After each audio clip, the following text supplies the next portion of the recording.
Somewhere in the mountains of northern Montana, there's a single peak where a falling snowflake has three possible destinies. Melt on one face and it reaches the Pacific. Melt on another and it flows to the Atlantic. Melt on the third and it drains north toward the Arctic. One mountain, three oceans, the only spot in the entire country that manages it. But the water is the least strange part. Montana does the same thing with almost everything it produces. Its copper, its wheat, even its nuclear missiles all get sent far away to matter to somebody else. Every other state in America was built by what arrived. Montana is the one built almost entirely by what left, and by the single thing it could never get rid of. So how does a whole state end up defined not by what it keeps, but by what it gives away? The answer starts with that mountain.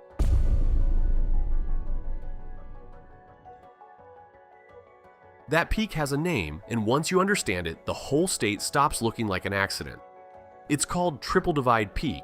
It rises about 8,025 feet inside Glacier National Park, and it sits at the exact spot where two great continental divides cross each other.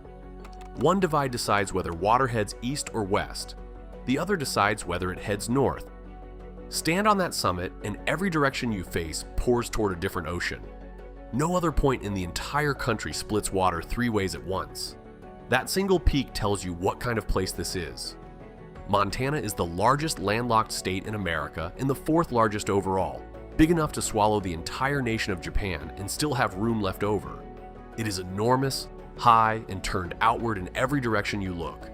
And you can read that same logic right off the map. Most western state borders are straight lines. Somebody with a survey chain and a set of orders drew them across the desert, ignoring whatever the land happened to be doing underneath. Montana's western edge is different. It follows the crest of the Bitterroot Mountains and the Continental Divide itself, bending and weaving wherever the high ground goes.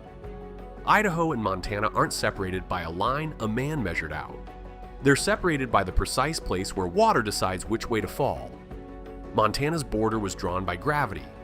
The rest of the state does the same trick on a bigger scale, a mountain third in the west, a plains two-thirds in the east, sharing a name and not much else. And here's what all of that adds up to. A place shaped like this doesn't collect things, it releases them. Water, weather, minerals, people, all of it pointed away toward somewhere else. And origins, by their very nature, don't accumulate.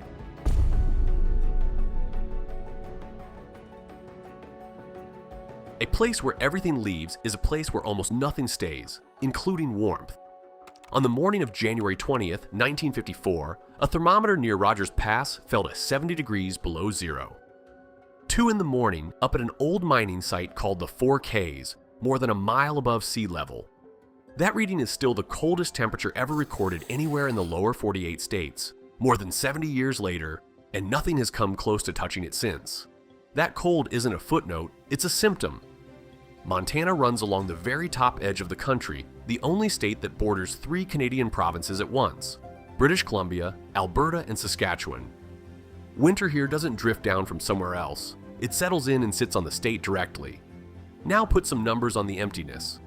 Montana covers roughly 147,000 square miles, and only about 1.15 million people live in the whole of it. That's fewer residents than a single mid-sized American city, spread across a space larger than most countries in Europe. You can drive an hour out there and pass more cattle than human beings, more open sky than rooftops. For most of American history, that combination, enormous, frozen, and nearly empty, read as worthless. Nobody builds an empire on cold grass. But emptiness is only worthless if nobody happens to need it. And in the middle of the 20th century, somebody went shopping for exactly this. And if you want to know why the map keeps deciding things nobody ever voted on, subscribe, because what they were really buying wasn't the land at all. It was the distance.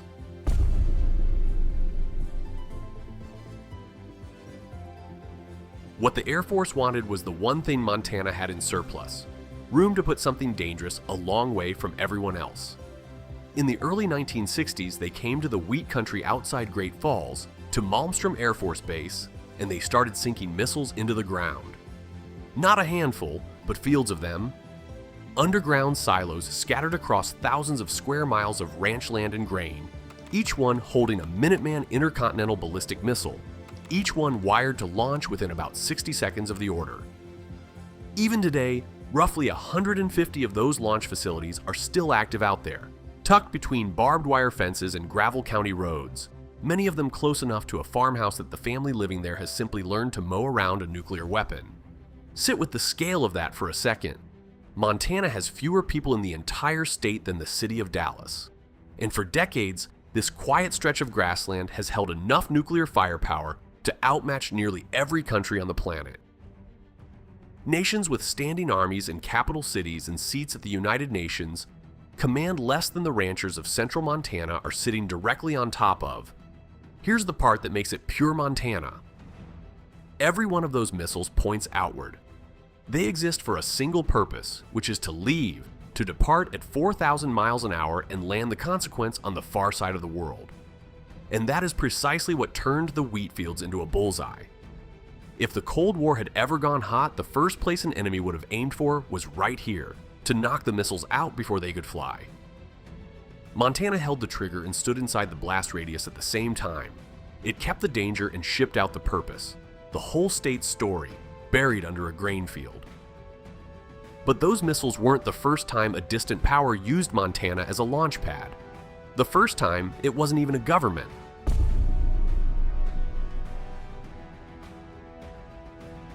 In 1880, a mining man named Marcus Daly bought a worn-out silver mine on a hill above the town of Butte. It was called the Anaconda, and by the numbers it looked nearly finished because the silver was running thin. But Daly, backed by San Francisco money, wasn't really looking at the silver. Underneath it sat one of the richest veins of copper ever found on the continent. The timing could not have been better because America was about to wire itself for electricity, and electricity runs on copper. Butte became known as the richest hill on Earth, and it earned the title honestly. Copper came up out of those shafts by the trainload and went straight out of the state, into the power lines, telephone wires, and electric grids of cities Butte's miners would never lay eyes on. Every pound of it lit up somewhere else. The money followed the exact same path. By the 1920s, the Anaconda Company was reckoned to be the fourth largest corporation in the entire world. And here's the detail that tells you everything. By then, roughly 2/3 of its profit was coming out of a copper mine in Chile, on another continent altogether. The richest hill on Earth sat in Montana, but the wealth it generated landed in boardrooms in New York and got poured back into South America. Montana dug the hole, and other people spent the returns. The copper never once stopped moving, and it was never meant to. But to keep it moving, to keep the trains running, the courts friendly, and the taxes low, the company needed one more thing. It needed a government, so it bought one.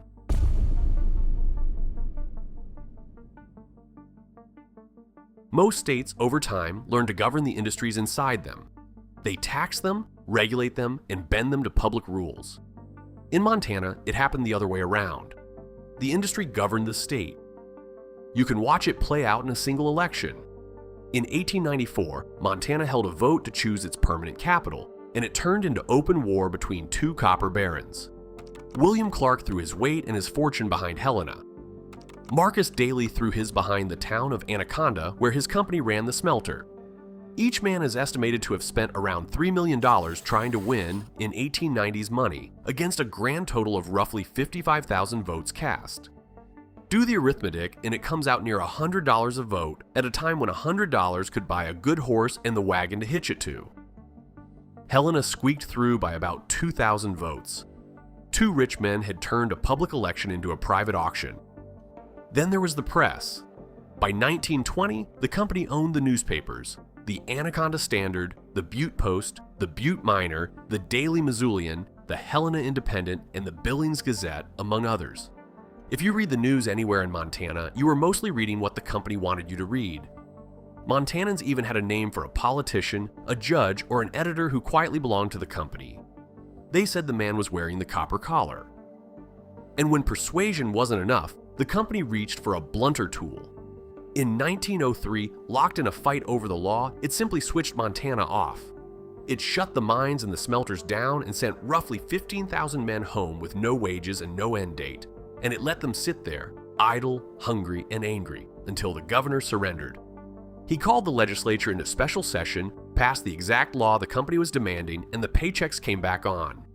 Now, this is the line that earns the title of this whole video. Every other state in America eventually captured its industries. In Montana, one industry captured the state.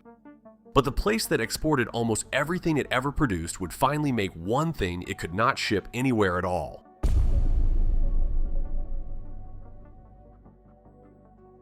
In 1982, the copper finally gave out, the mining stopped, and the crews shut off the deep pumps that had kept the tunnels dry for 100 years.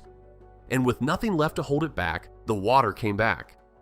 It filled a vast open crater on the edge of Butte called the Berkeley Pit, nearly a mile across and roughly 1,600 feet deep, an abandoned strip mine slowly drowning in its own runoff.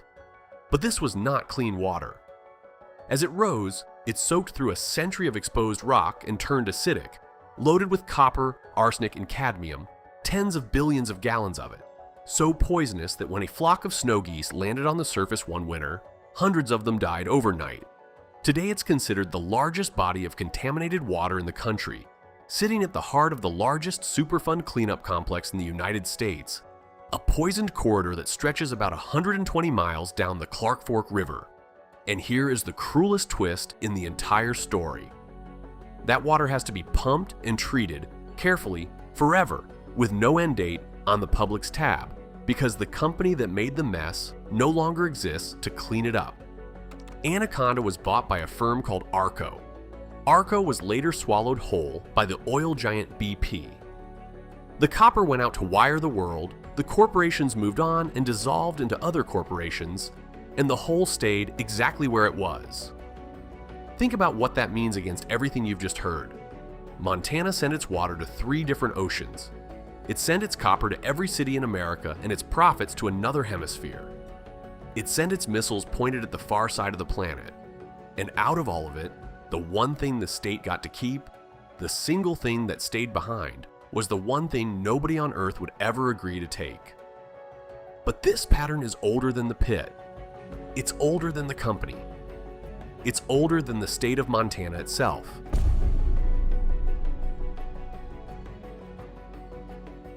In late June of 1876, along a river in southern Montana that the Lakota called the Greasy Grass, and mapmakers label the Little Bighorn, the United States Army walked into the worst defeat it would ever suffer on the Great Plains.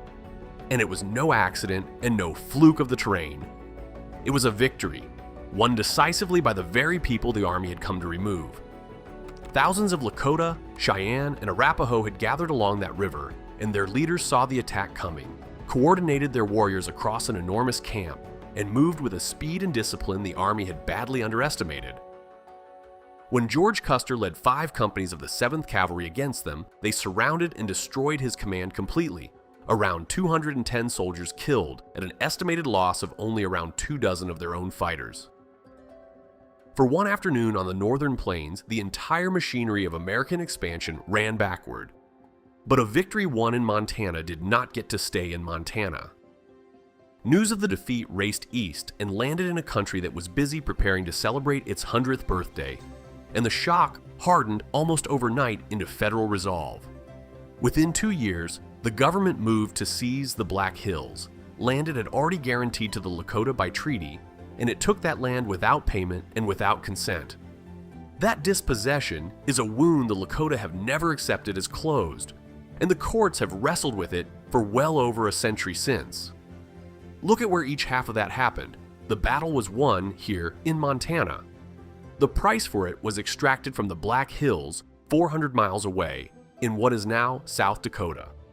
Even Montana's single greatest moment of defiance became something other people ended up paying for, somewhere else. Even its history left the state.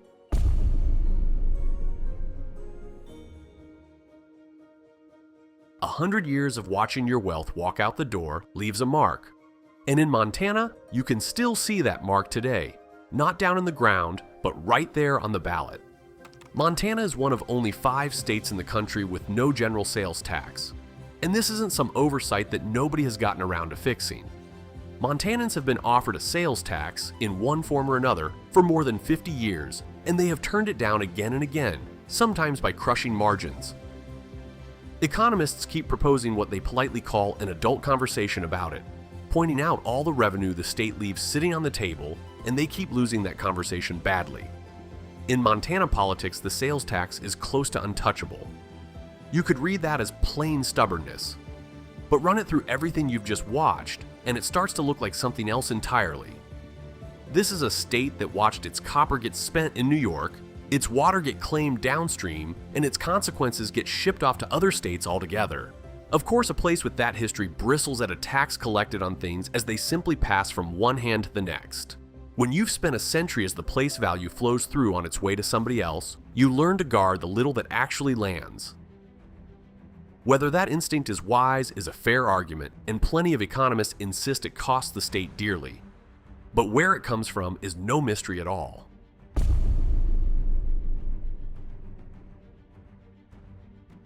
So go back to that mountain one last time. The snowflake with three futures, resting on the one peak in America that can send its water to the Pacific, the Atlantic, and the Arctic, 3 oceans from a single point of bare rock. It is the perfect image of the whole state. Everything here is built to leave in every direction at once. Now hold that image right next to the other water. The still, poisoned lake at the bottom of a pit outside Butte, going absolutely nowhere, held in place by federal pumps that will run for the rest of time, precisely so that it can never leave. One water rushes out to fill 3 oceans. The other is trapped forever because no ocean and no person will ever take it. Every other state in America is a place where things arrive. Montana is the place they leave from. And the only thing it ever got to keep is the one thing nobody wanted. If a story like this one is your kind of thing, pick one of the videos on the screen right now and keep going.